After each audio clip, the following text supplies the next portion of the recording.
kakak-kakaknya udah pinter, cantik, ganteng, terus berprestasi lagi. Kapan ya aku bisa kayak gitu? Wah, di sini kakak-kakaknya tuh kayak keren banget, bisa ikut lomba-lomba, bisa mengharumkan nama FKUB. Kan aku juga mau kayak kakak-kakaknya. Gimana ya caranya? Bingung banget deh. Oh, kan di sini ada di YouTube-nya BEM FKUB. Oke, aku mau nonton aja deh video dari YouTube BEM FKUB.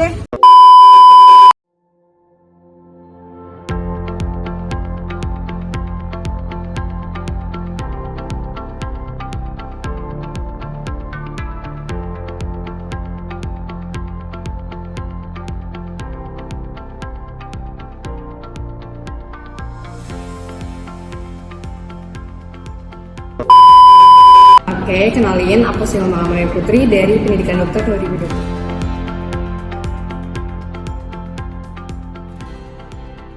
Jujur kalau misalnya dulu aku tuh lebih ke koneksi, jadi hatiku itu banyak banget koneksi ke orang lain untuk dapat informasi tentang lomba-lomba, dan salah satunya adalah lomba internasional.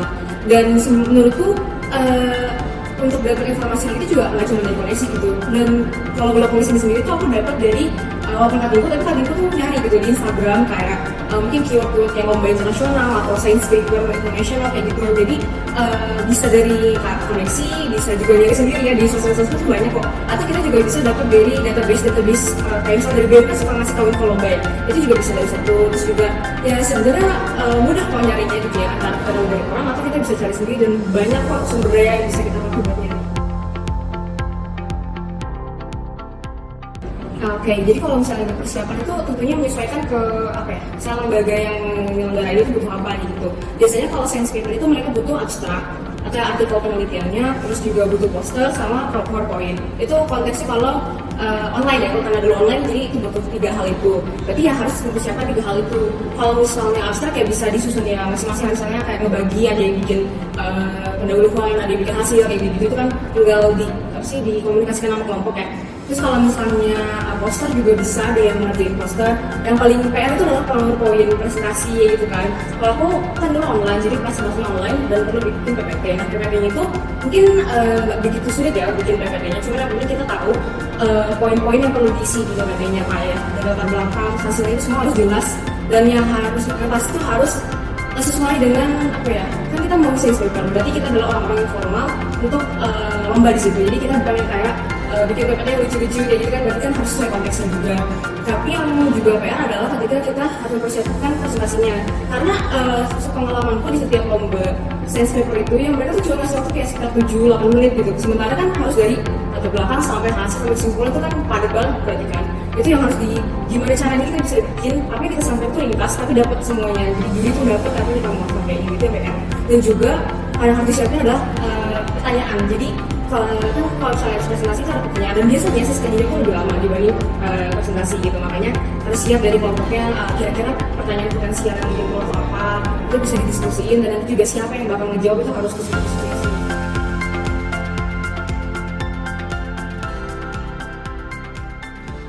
Kalau misalnya belajar science paper itu kebanyakan aku melihat ke kakak tingkatku ya, jadi dia sendiri udah punya ada pengalaman untuk menyusun artikel penelitian kayak gitu, jadi aku kayak suka fit sama dia. Jadi kak gimana cara bikinnya, mungkin boleh lihat juga kayak artikel kakaknya kayak gimana, sambil bertanya kayak kak ini tuh maksudnya kayak gimana sih, gimana cara nyusun bab ini kayak gitu. Jadi emang punya mentor itu bermanfaat banget buat kita bisa nambah ilmu yang baru, tapi juga sisanya itu kan balik lagi ke diri kita ya. Kalau misalnya kita cuma belajar ketika ada mentor kan juga nggak bakal maksimal. Jadi ketika di luar sedang diskusi, aku juga coba untuk belajar, aku baca-baca gimana sih artikel misalnya dari jurnal-jurnal nih, kayak gimana cara mereka nyampein artikel mereka yang bagus, kayak kita kan juga membaca ya. Jadi kalau misalnya kita melihat suatu artikel yang menurut kita tuh mudah dibaca, kita paham artinya, paham hasilnya, berarti dia tuh menyampaikan dengan baik, berarti kan itu adalah contoh artikel yang baik. Nah disitu kamu bisa belajar kayak oh kayak gini, berarti hasilnya tuh harus dibilang kayak gini sesuai dengan kata tulisnya kayak gitu. Jadi kebanyakan yang aku dapat dari mentorku, tapi aku juga sambil belajar sendiri.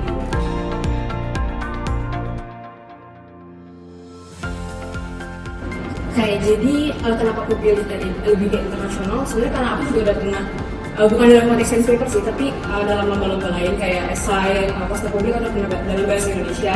Aku udah merasakan thrill-nya ya, kayak deg-degannya kayak gimana, itu aku udah ngerasain. walaupun sebenarnya kita nggak pernah merasa lebih terbiasa gitu ya dengan presentasinya, tapi ketika udah ngerasain tuh kayak aku pengen lebih dari yang aku udah pernah lakukan gitu. Dan aku dengar emang kalau misalnya presentasi dengan bahasa Inggris atau lomba-lomba bahasa Inggris tuh lebih menantang karena kan itu bukan bahasa pertama kita tau. Jadi kayak benar-benar berpikir bikin putar-otak lah gitu kalau kita harus jawab kayak gitu. Jadi menurutku itu lebih menantang aja gitu. Tapi yang nasional kan nggak yang kayak kurang gitu, tapi lebih kayak yang internasional lebih level up lagi ketika kamu udah terbiasa dengan yang nasional. Menurutku lebih ke apa ya, pengalaman sih, karena bakal beda banget dari karakteristik juri internasional sama nasional kayak gitu kan. Dan juga saingan kita kan adalah tingkat internasional dari negara-negara lain, jadi kayak lebih challenging aja sih menurutku. Dan challenge itu kan menurutku adalah sebuah keuntungan juga ya dibandingkan hasil gitu ya, lebih enak, lebih seru untuk mengalami proses-proses yang challenging dibandingkan ya cuma dapat hasil kayak gitu. Jadi menurutku hasil yang bikin aku merasa bermanfaat adalah dengan dapat challenge itu. Tapi juga kalau kita lihat secara apa ya, mungkin realistis kita kalau misalnya menang di internasional tuh bisa juga yang lebih besar. Tipsnya adalah ya pasti kalau misalnya mau lomba harus cari dulu lombanya, pastiin timeline lombanya itu cocok sama schedule kamu. Jangan sampai kayak misalnya dekat dengan UTS, dekat dengan UAS, itu pasti kamu akan lebih distract dan nggak bisa maksimal. Terus juga pastiin kamu dapet tim yang punya satu visi. Jadi emang kalau misalnya kamu pengen menang, kamu cari timnya pengen menang, bukan cuma pengen ikutan kayak gitu.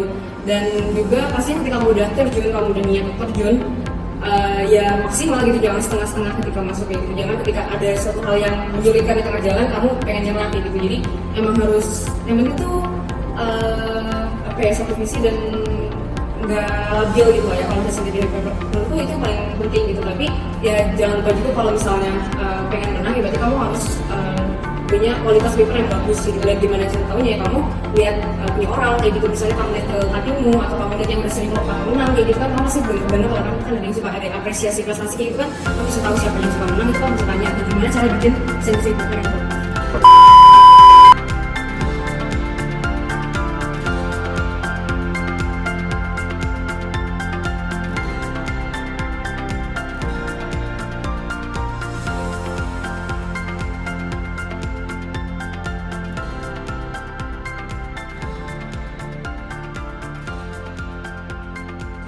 Halo, perkenalkan nama aku Ivana Leonita dari PSK 2019.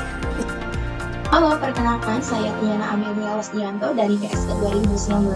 Perkenalkan, nama aku Aurel Analisia Setiawan. Aku dari PSK 2019 dan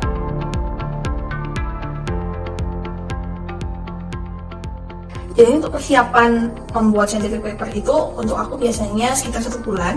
Ini mulai dari brainstorming, kemudian cek jurnalnya, melakukan penyusunan papernya sendiri, dan juga mempersiapkan presentasi. Persiapan kami yaitu brainstorming dan diskusi mengenai ide yang sesuai dengan tema yang kemudian terolah menjadi scientific paper.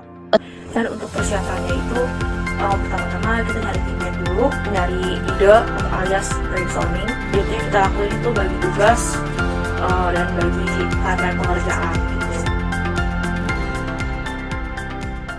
Mungkin kalau untuk tips dari aku sih, jangan takut mencoba. Aku yakin pasti dari kalian ada yang merasa kayak aku nggak bisa deh, atau aku nggak suka nih sama paper. Tapi I assure you, kayak kalian harus coba, karena kamu nggak akan tahu kamu suka apa nggak kalau kalian nggak coba gitu.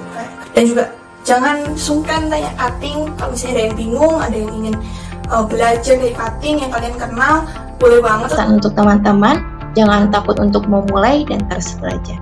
Untuk nyari teammate itu harus benar-benar yang yang enak gitu menurutku.